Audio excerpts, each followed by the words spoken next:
കൂട്ടുകാരെ, നിങ്ങളുടെ വീട്ടിലെ മുത്തശ്ശിമാർ മാങ്ങ വെച്ചിട്ട് ഇതുപോലെ ചമ്മന്തിപ്പൊടി ഉണ്ടാക്കി വെക്കാറുണ്ടോ?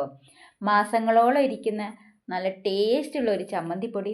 നമുക്ക് ചോറുണ്ണാൻ ഈ കറി മാത്രമേ ആവശ്യമുള്ളൂ. അത്രയും ടേസ്റ്റുള്ള നല്ലൊരു ചമ്മന്തിപ്പൊടിയാണ്.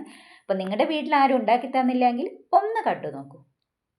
അപ്പം ഞാൻ അതിനെടുത്തിരിക്കുന്നത് വലിയൊരു മാങ്ങയാണ്. ഒരു 250-300 ഗ്രാമിൻ്റെ അടുത്തുണ്ടാവും ഈ മാങ്ങ.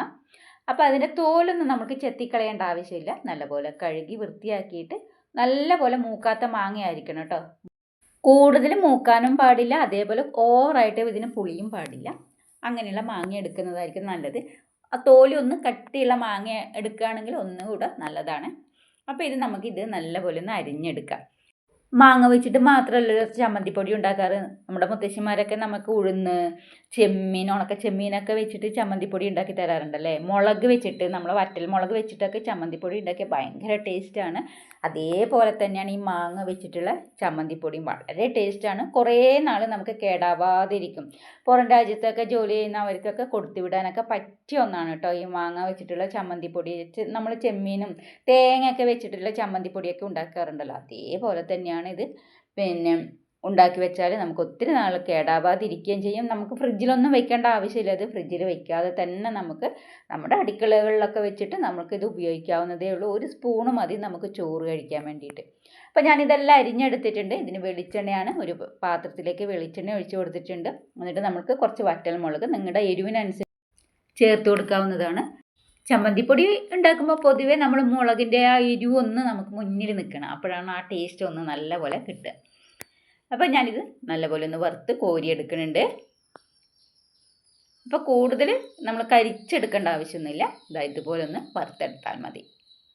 ഇനി ഇതിലേക്ക് തേങ്ങ ചിരകിയതാണ് ചേർത്ത് കൊടുക്കുന്നുണ്ട്. ഞാനൊരു വലിയ മുറി തേങ്ങയാണ് ഇതിലേക്ക് ചേർത്ത് കൊടുക്കുന്നത്. 250-300 ഗ്രാം മാങ്ങയുടെ വലിപ്പത്തിനുള്ളത് ഒരു വലിയ തേങ്ങയുടെ മുറിയാണ് ചേർത്ത് കൊടുക്കുന്നത്. ഇനി ഇതിലേക്ക് ചെറിയ ഉള്ളിയാണ് ചേർത്ത് കൊടുക്കുന്നത്. ഒരു 5-10 ചെറിയ ഉള്ളി ചേർത്ത് കൊടുക്കണം. ഇതിലേക്ക് ഒരു ചെറിയ കഷ്ണം ഇഞ്ചി ചെറുതായി അരിഞ്ഞതും ഒരു 3 അല്ലി വെളുത്തുള്ളിയും ചേർത്ത് കൊടുത്തിട്ടുണ്ട്. ഒരു 2-3-4 തണ്ട് കറിവേപ്പില കൂടെ ചേർത്ത് കൊടുക്കാം. നല്ലപോലെ നമുക്ക് മൂപ്പിച്ചെടുക്കണം.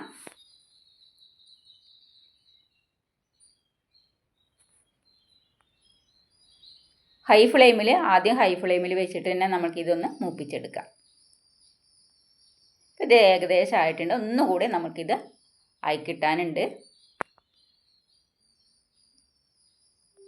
അപ്പോൾ നമ്മളുടെ തേങ്ങ ഇവിടെ വറുത്ത് റെഡി ആയിട്ടുണ്ട്. അത് നമുക്കൊരു പാത്രത്തിലേക്ക് മാറ്റാം. അപ്പോൾ ഇതെല്ലാം മാറ്റി എടുത്തതിന് ശേഷം ഇതിലേക്ക് നമ്മൾ അരിഞ്ഞു വെച്ച മാങ്ങ കൂടെ ചേർത്ത് നമുക്കിതൊന്ന് വറുത്തെടുക്കണം. ഹൈ ഫ്ലെയിമിൽ വെച്ചിട്ട് തന്നെ ഈ മാങ്ങ നമുക്ക് വറുത്തെടുക്കണം.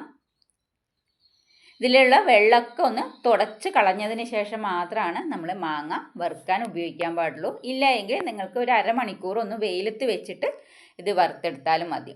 വെള്ളത്തിൻ്റെ അംശം കൂടുതൽ ഉണ്ടാകുമ്പോൾ നമുക്ക് പെട്ടെന്ന് ഇത് വാടിക്കിട്ടില്ല. മാത്രമല്ല ഇതൊന്ന് കുഴഞ്ഞു പോവുകയും ചെയ്യും. അപ്പോൾ ഇതുപോലെ നമുക്ക് ആയി കിട്ടണമെങ്കിൽ നമ്മൾ ഇതിൻ്റെ വെള്ളമൊക്കെ നല്ലപോലെ ഒന്ന് തുടച്ച് മാറ്റണം. ഇല്ല എങ്കിൽ ഒന്ന് വെയിലത്ത് വെച്ചിട്ട് എടുക്കണം. അപ്പോൾ ഇത് റെഡി ആയിട്ടുണ്ട്. നമുക്ക് കോരി മാറ്റാം.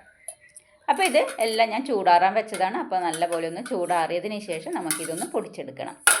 നമുക്ക് മുളക് ഒരു മിക്സിയുടെ ജാറിലേക്ക് ഇട്ട് കൊടുക്കാം. എന്നിട്ട് ഇതൊന്ന് പൊടിച്ചെടുക്കാം. മുളകൊന്ന് നല്ലപോലെ ആദ്യം പൊടിഞ്ഞ് കിട്ടണം. പൊടിച്ചെടുത്തിട്ട് വരാം.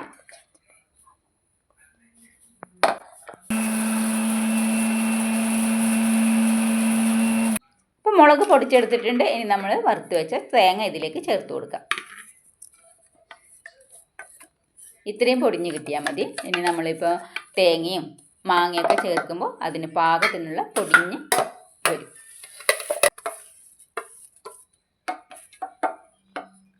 അപ്പോൾ ഇതുകൂടെ പൊടിച്ചെടുത്ത് നമുക്ക് മാങ്ങ കൂടെ ചേർത്ത് ഒന്ന് പൊടിച്ചെടുക്കാം. ഞാനിതിൽ ഉപ്പൊന്നും ചേർത്തില്ല. ഉപ്പ് കുറച്ച് കഴിഞ്ഞിട്ടേ ചേർക്കുന്നുള്ളൂ. എല്ലാം ഇട്ട് ഒന്ന് പൊടിച്ച് എടുത്തതിന് ശേഷമാണ് ഞാൻ ഉപ്പ് ചേർക്കാറുള്ളത്.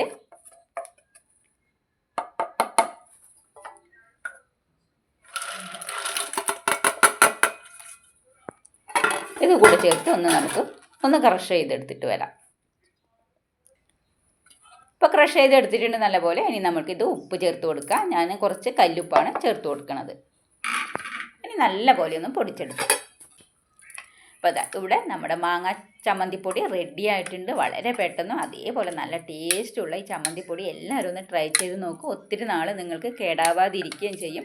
ഇത് ഫ്രിഡ്ജിൽ വെക്കാതെ വേണം ഇത് ഉപയോഗിക്കാൻ വേണ്ടി. ഫ്രിഡ്ജിൽ വെച്ചാൽ നല്ല, പിന്നെ ഇതിൽ നമ്മൾ ചേർത്തിരിക്കുന്നത് വെളിച്ചെണ്ണയാണ്. അതുകൊണ്ട് ഫ്രിഡ്ജിൽ വെച്ചാൽ നല്ല കട്ടിയായിട്ട് ഇരിക്കും, നമുക്ക് ടേസ്റ്റ് കുറവായിരിക്കും കിട്ടുക. പിന്നെ കുറേ സമയം നമ്മൾ റൂം ടെമ്പറേച്ചറിൽ വെച്ചാൽ മാത്രമേ നമ്മുടെ ആ പഴയതിലേക്ക് പോലെ വരുള്ളൂ. അപ്പോൾ അതുകൊണ്ട് കഴിയണത് റൂം ടെമ്പറേച്ചറിൽ വെച്ചിട്ട് തന്നെ ഈ ചമ്മന്തിപ്പൊടി ഉപയോഗിക്കാൻ നോക്കുക എല്ലാവരും.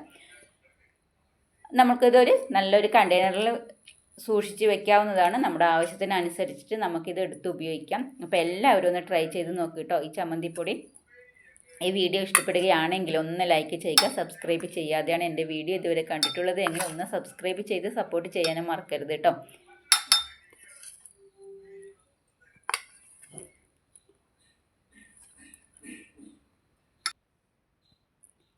അപ്പോൾ ഇത്രയേ പണിയുള്ളൂ. നമ്മുടെ നല്ലൊരു ചമ്മന്തിപ്പൊടി ഇവിടെ റെഡി ആയിട്ടുണ്ട്. നല്ല ചൂട് ചോറിൻ്റെ കൂടെ നല്ലപോലെ ചേർത്ത് കഴിക്കാൻ പറ്റിയ ഒരു ചമ്മന്തിപ്പൊടിയാണ്. അപ്പോൾ എല്ലാവരും ഒന്ന് ട്രൈ ചെയ്ത് നോക്കൂ.